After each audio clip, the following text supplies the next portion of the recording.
You probably wouldn't know it just by looking at me, but there is something different.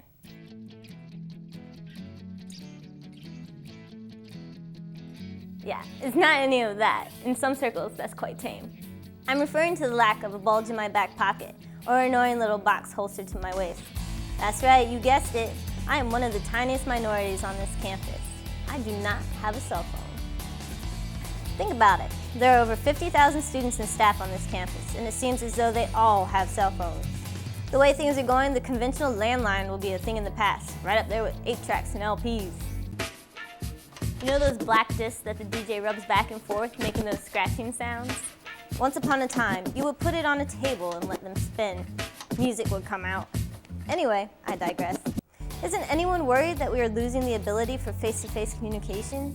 We watch TV together, but when you think about it, we're all in our own little worlds, allowing the broadcasters to have their way with us. I know what you're thinking.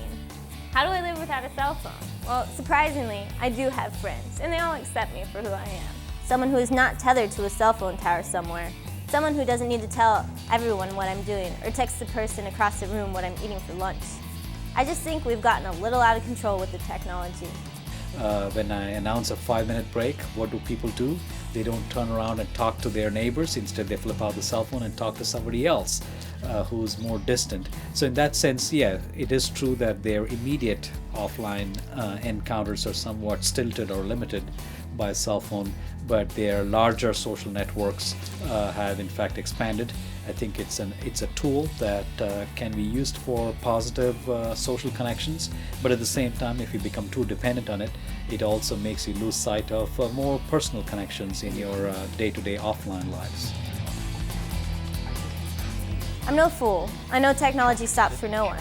All I'm saying is don't get so wrapped up that you think it's okay to text someone in the middle of class or have a phone conversation while the waitress is trying to take your order.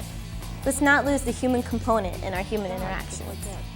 For Mobile Journalist Reports, I'm Helen Kollar-McArthur.